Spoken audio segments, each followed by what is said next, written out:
As an invisible threat lurks in the darkness of the depths, a female diver leaps into the water under the mocking gaze of her male colleagues, but is she simply a tourist or an unsung hero who will save everyone? This single move will transform into a discovery that will change their training forever.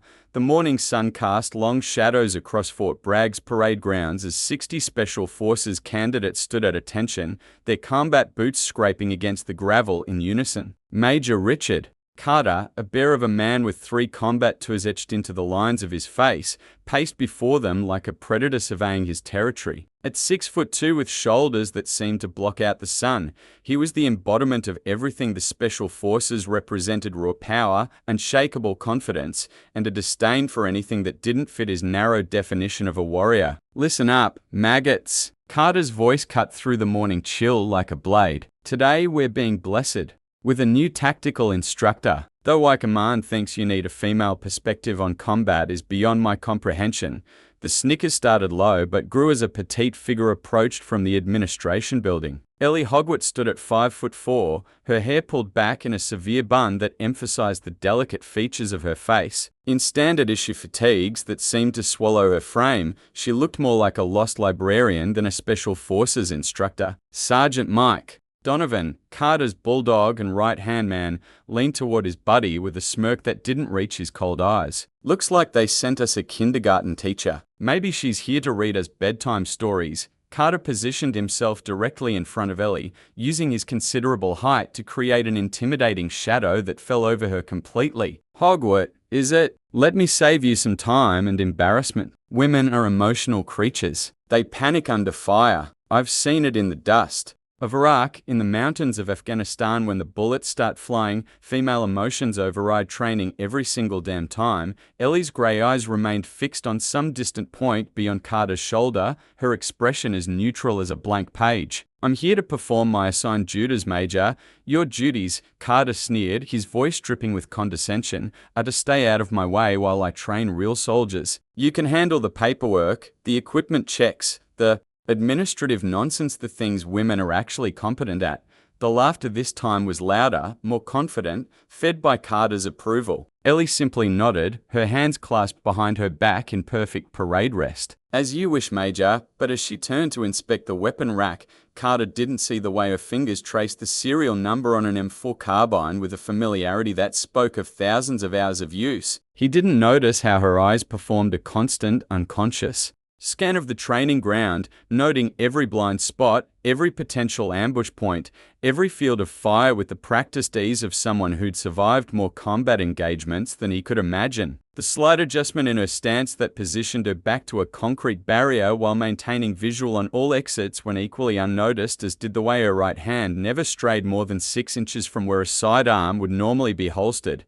The armory smelled of hops number 9. CLP and male sweater scent Carter had always found comforting. He'd arranged what he called a demonstration for the new instructor, though everyone present understood it was really a carefully orchestrated humiliation. "Hogwarts," Carter's voice echoed off the concrete walls as the 30 trainees gathered around the weapon tables. "Since Command seems to think you're qualified to train my men, why don't you show us how a woman handles advanced weapon maintenance?" He gestured dramatically to a table where he'd personally placed the oldest, most neglected weapons, from the deepest storage rifles with rust-pitted barrels, pistols with worn springs and cracked grips, equipment that should have been condemned and destroyed years earlier. Ellie approached the table, her movements economical and fluid. She didn't shuffle or hesitate. "These weapons are unsafe for training purposes, Major. Several show signs of catastrophic failure risk. Making excuses already?" Carter turned to the trainees with a theatrical smirk. "See? Typical female hesitation. In combat, you don't get to choose your equipment. You work with what you have when you have it."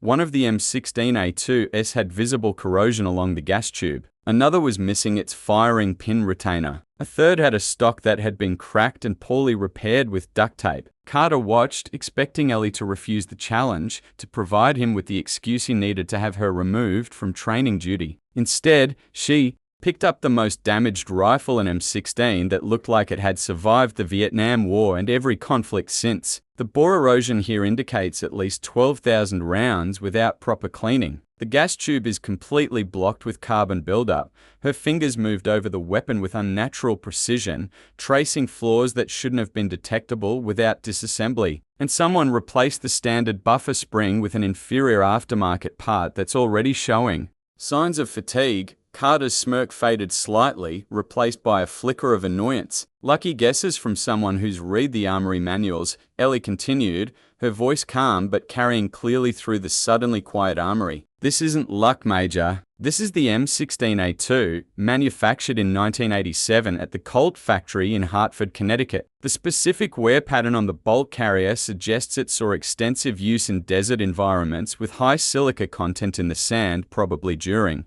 Operation Desert Storm. Based on the deployment dates of this serial number range, she field stripped the weapon in under 15 seconds, her hands moving with a fluid grace that spoke of countless repetitions. Each component was laid out in perfect order on the cleaning mat. The chamber needs reaming, the extractor spring is fatigued beyond service life, and the forward assist is non-functional. This weapon represents a safety hazard and shouldn't be in the inventory, let alone used for training special forces operators.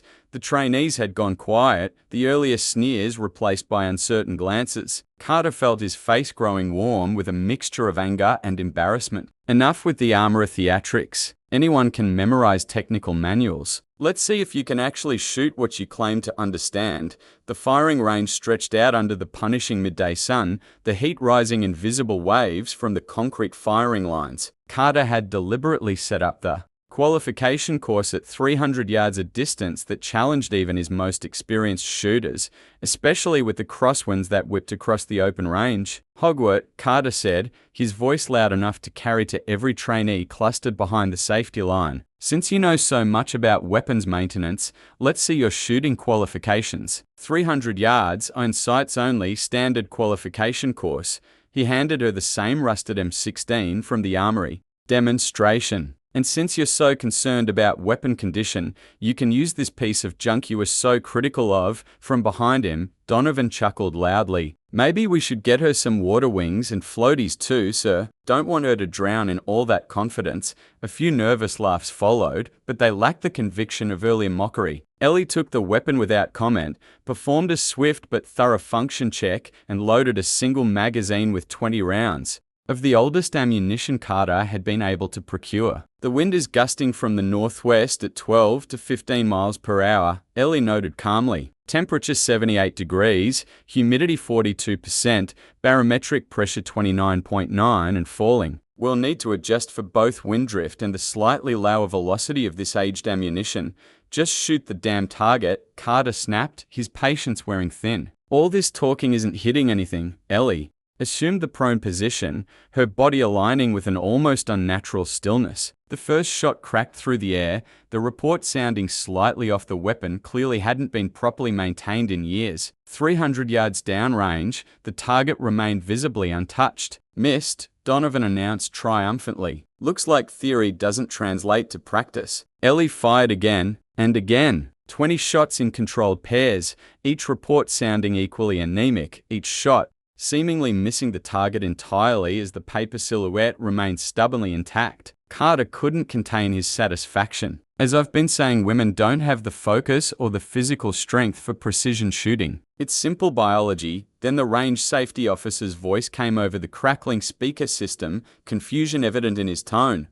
Major, you need to see this. Bring the spotting scope. Carter strode to the high-powered spotting scope, expecting to see a target full of random holes that proved his point. What he saw instead made the blood drain from his face. Ellie hadn't been missing the target. She'd been shooting the target's mounting rope, a 1/4-inch thick cord positioned 6 inches above the target itself. All 20 rounds had passed through the same 1/4-inch section of rope, the precision so exact that the rope hadn't fully separated until the final shot. The target itself lay perfectly intact on the ground below, not a single hole in the paper. Impossible, Carter whispered, his mind struggling to process what he was seeing. That's not possible with this weapon, at this range, with iron sights. But Ellie was already walking toward the 500-yard line, the rusted rifle held with easy familiarity. Shall we continue to the next distance, Major? Or would you prefer to discuss why your range safety protocols failed to identify that all rounds were impacting a non-target area? The silence that fell over the range was absolute, broken only by the whistle of the wind and the distant call of a crow. Every trainee was staring at Ellie with new eyes, the mockery replaced by something approaching awe and fear. 1 week later, under the cover of a moonless night, the urban training exercise began. The simulated combat village, a collection of concrete structures, plywood buildings, and maze-like corridors, was supposed to be a controlled environment for practicing room clearing and close quarters. Battle techniques. Carter had designed the exercise himself, creating what he considered the ultimate test of his trainees' skills under pressure. Remember, Carter's voice crackled over the radio network. This is about violence of action, about overwhelming force, about demonstrating why you belong in the special forces. Don't disappoint me. Through his night vision goggles, Carter watched Ellie moving with the third squad, the one he deliberately filled with his most problematic trainees, the ones he was considering washing out of the program. She moved with quiet efficiency, her movements precise but unremarkable, exactly what he expected from someone he still considered fundamentally unqualified. The first hour proceeded according to plan. The squads moved through the kill house, engaging pop-up targets, clearing rooms, calling out contacts in the terse, professional language they'd been drilled in for weeks. Then, at precisely 22:17, everything went wrong. The first indication was the lights not just in the training facility, but across the entire base. The hum of generators ceased, the floodlights died, and the night vision displays in Carter's observation post flickered and went dark. Power failure. Someone shouted in the darkness. We've lost all primary and backup power. Carter grabbed his radio. All squads hold position. Maintain security and wait for instructions. But the radio responded only with static. The comms system had failed along with the power. Through the observation glass, enhanced only by the faint starlight filtering through the clouds, Carter could see his trainees becoming disorganized in the sudden, absolute darkness. They were trained soldiers, but they were trained for simulations, for controlled environments, not for genuine systems failure during a live exercise. Then he saw her. While everyone else was stumbling in the dark, fumbling for flashlights that didn't work, Ellie was moving with purpose. She wasn't feeling her way along walls or hesitating at corners. She navigated the obstacle course as if it were broad daylight, her movements sure and certain. Hogwarts, what the hell are you doing? Carter demanded, though he knew she couldn't hear him through the soundproof glass. As if in answer to his unspoken question, he saw Ellie gesture to the trainees near her, using hand signals they clearly didn't understand. When one of them fumbled with his weapon, she was beside him in an instant, adjusting his grip and positioning him with a series of subtle touches. Then they heard the first real gunshots, not simulation rounds,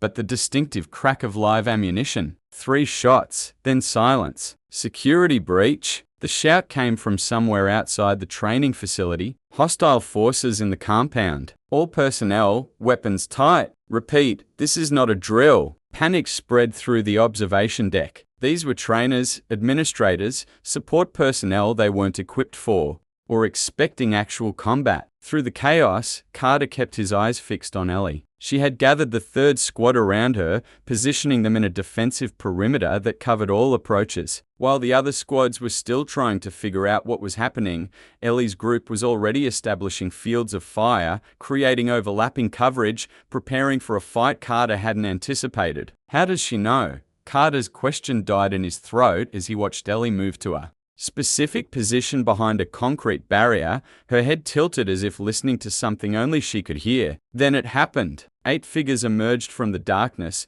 moving with the professional economy of motion that marked them as anything but trainees. They were dressed in black, carrying compact weapons that Carter recognized as Russian-made as Val assault rifles, weapons designed for special operations, with integrated suppressors that made them whisper quiet. Carter watched in horror as the infiltrators moved toward the disorganized second squad, who had no idea they were about to be engaged by actual hostiles. He was powerless to warn them, powerless to help, trapped in an observation deck that had become a prison. But Ellie wasn't powerless. He saw her tap 2 of her trainees on the shoulder, pointing toward the approaching threat. When they hesitated, she moved past them, flowing through the darkness like smoke. The first infiltrator never saw her coming. One moment he was advancing on the confused trainees, the next he was on the ground, his weapon several feet away, his hands and feet bound with zip ties from Ellie's pocket. The second infiltrator turned at the sound, but Ellie was already moving, her form a blur in the faint light. A sharp crack echoed through the training area as she dislocated his shoulder with a precise strike,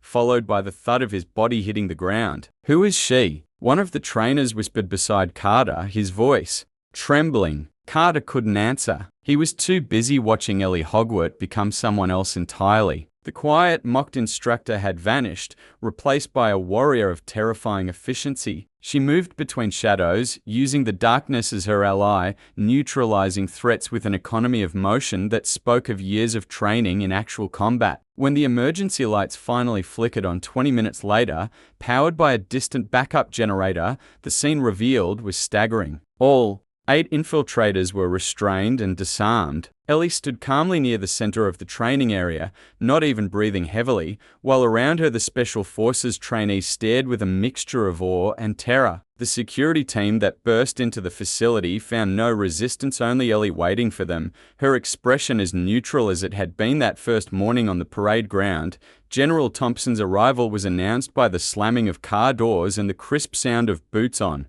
concrete. He stormed into the training facility, his face a mask of cold fury, followed by a detail of military police with weapons at the ready. "What the hell happened here?" Thompson's voice cut through the lingering tension like a whip crack. Carter found his voice, though it emerged as a croak. "Sir, we had a security breach during the night exercise. Hostile forces infiltrated the compound, but they've been neutralized." Thompson's eyes scanned the scene, taking in the 8 restrained figures, the stunned trainees, the security team standing uncertainly by the entrance. Then his gaze landed on Ellie, and something in his expression shifted from anger to something else, something that looked like resignation. "Commander Hogwarts," Thompson said, his voice suddenly formal. "Are you injured?" The silence that followed was absolute. "Commander," Carter repeated, the word feeling foreign on his tongue. Ellie handed her weapon to the nearest security officer with a calmness that seemed surreal given the circumstances. "I'm fine, General. Just a little training exercise that got out of hand."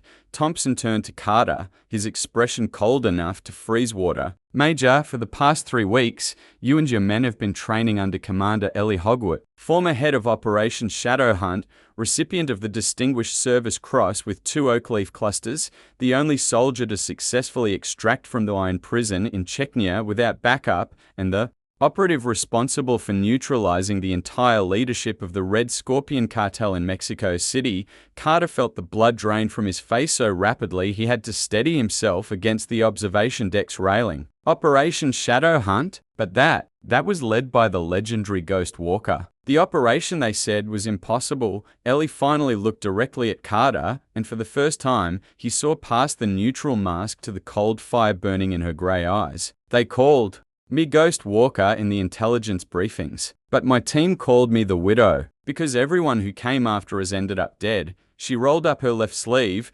revealing a tattoo Carter had never noticed before, a geometric wolf design rendered in stark black ink, its body formed from what looked like topographical lines and coordinates. Beneath it, in clean, precise lettering, were the words Shadow Unit 7 and a list of dates that corresponded with some of the most classified operations in recent military history. The mocking, the disrespect, Carter said, the shame burning through him like acid. "It was all part of your cover, this whole time?" "Partly," Ellie said, her voice devoid of emotion. "But the comments about women in combat? The insistence that we're too emotional for the battlefield? Those were real enough, Major. You meant every word." Thompson handed Carter a thick file folder. "Read it, then understand why you're being reassigned to desk duty effective." Immediately, the file contained Ellie's real service record, and with each page Carter turned, the depth of his failure became more apparent. 7 confirmed black operations across 3 continents. 47 confirmed kills. The Presidential Medal of Honor awarded in secret,